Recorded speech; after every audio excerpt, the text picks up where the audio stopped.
A unidade 4, fenômenos causados pelos movimentos da Lua.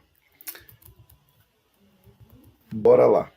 A Lua, ela é um satélite natural que orbita o planeta Terra. Como que a Lua surgiu na órbita terrestre? Então, provavelmente, pelo que os estudos indicam, a Lua era um grande meteoro, mas um grande meteoro mesmo, quase do mesmo tamanho do planeta Terra. E em um dado momento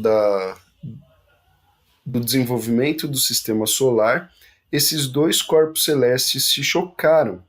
E aí, deste grande choque, sobrou um fragmento menor, um corpo celeste menor, que é a Lua, e um corpo celeste maior, que é o planeta Terra. Então, teoricamente, a formação da Lua se deu através desse evento. A Lua, tendo a menor massa, menor tamanho do que o planeta Terra, também tem menor gravidade. E aí o que acontece? O planeta Terra atrai todas as partículas na forma de gás para si, não deixando nenhuma partícula de gás para a Lua. Sendo assim, na Lua nós não temos atmosfera. Sem atmosfera, o calor do Sol não fica aprisionado nesse corpo celeste, na Lua. Então a temperatura lá oscila muito, de menos 120 a mais 150. Então, no lado oculto da Lua, no lado escuro da Lua, a temperatura chega a menos 120 graus. No lado exposto, no lado do Sol, a Lua chega a mais 150 graus. Então, essa oscilação, essa variação muito grande de temperatura, impede que alguma forma de vida se desenvolva no solo lunar. E também pela Lua não ter atmosfera, lembrando que tem a gravidade menor do que a Terra, então a Terra atrai todos os gases. Sem a atmosfera também fica muito difícil alguma forma de vida sobreviver nessas condições. Aí nós temos a origem da Lua, num fenômeno chamado Big Splash, uma grande colisão. Então tem cerca aí de 4,5 bilhões de anos esse fenômeno. Aí essa representação que depois do choque desse grande asteroide com o planeta, esse asteroide permaneceu na órbita do planeta Terra. A Lua tem os mesmos movimentos que o planeta Terra. Então, a Lua tem um movimento de rotação, que é o movimento sobre o seu próprio eixo, mas coincidentemente este movimento tem a mesma velocidade que o planeta Terra. Então, toda vez que a gente dá uma volta 24 horas em torno do próprio eixo, a Lua também. Então, teoricamente, assim, a gente sempre vê o mesmo lado da Lua, a mesma face da Lua. Então, a Lua tem um movimento de rotação que casa com o movimento de rotação da Terra, fazendo com que sempre que a gente enxergue a Lua, a gente enxergue a mesma face. Ela também tem um movimento de translação, que é ao redor do Sol, e um movimento de revolução, que é ao redor da Terra, e que dura aproximadamente 28 dias. E durante esse período de revolução, acontecem as fases da Lua.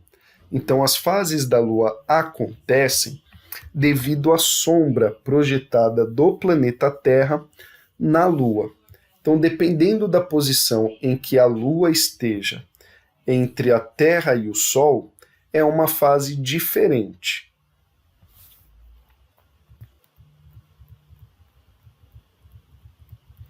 A Lua nova é quando a Lua se encontra na face iluminada da Terra, entre o Sol e a face iluminada da Terra.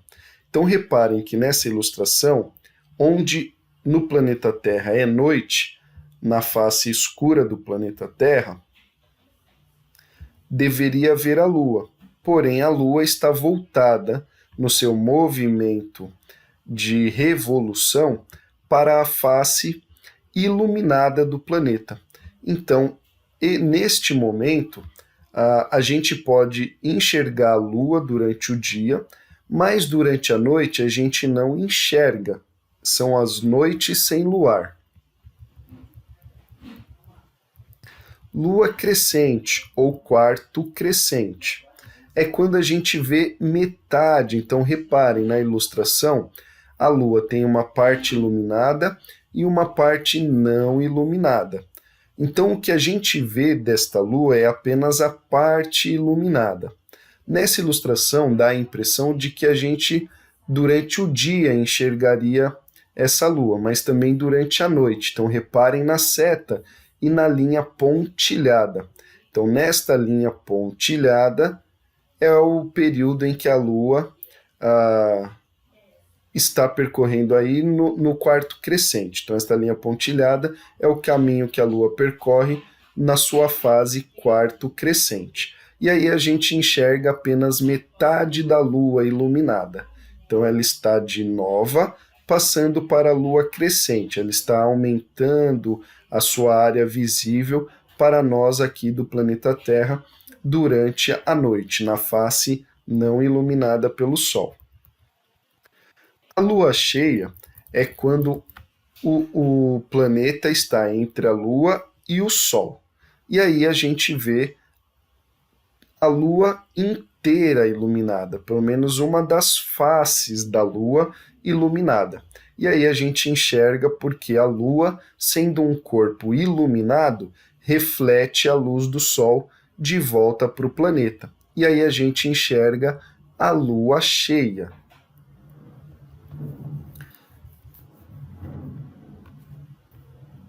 E tem a Lua quarto minguante ou Lua minguante. É quando é o oposto do crescente. Então, a Lua minguante, ela começa aqui no início da seta. Então, a gente começa a ver da Lua cheia, que já acabou, a gente começa a ver metade da Lua sumindo, até que a Lua desapareça completamente e volte a ser Lua nova. Então, Lua nova é quando a gente não enxerga a Lua durante o dia, durante a noite, porque a Lua está entre o planeta Terra e sua face iluminada e o Sol. Depois da Lua nova vem a Lua crescente, que é quando a gente começa a ver a Lua crescendo, aumentando a sua face iluminada. Aí vem a Lua cheia, que a gente enxerga a Lua por inteiro, e depois vem a Lua minguante, quando a gente começa a ver a Lua desaparecer. Um pedacinho começa a ficar sombra, logo esse pedaço aumenta até que a Lua passa para a sua fase nova.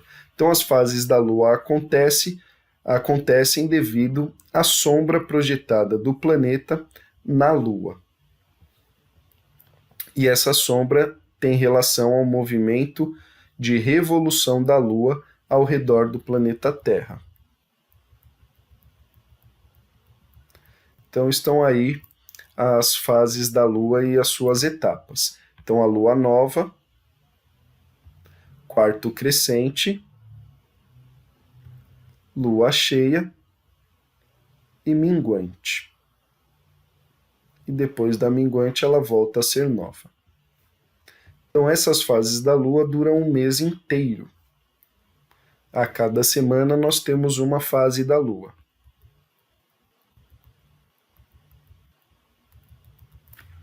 E aí o que nós temos é o calendário lunar. Essas fases elas vão acontecendo gradualmente. Então, dia após dia, a gente consegue ver uma leve mudança na fase da Lua. Então, até que de Lua cheia, a gente encontre a quarto minguante, aí ela volta a ser nova,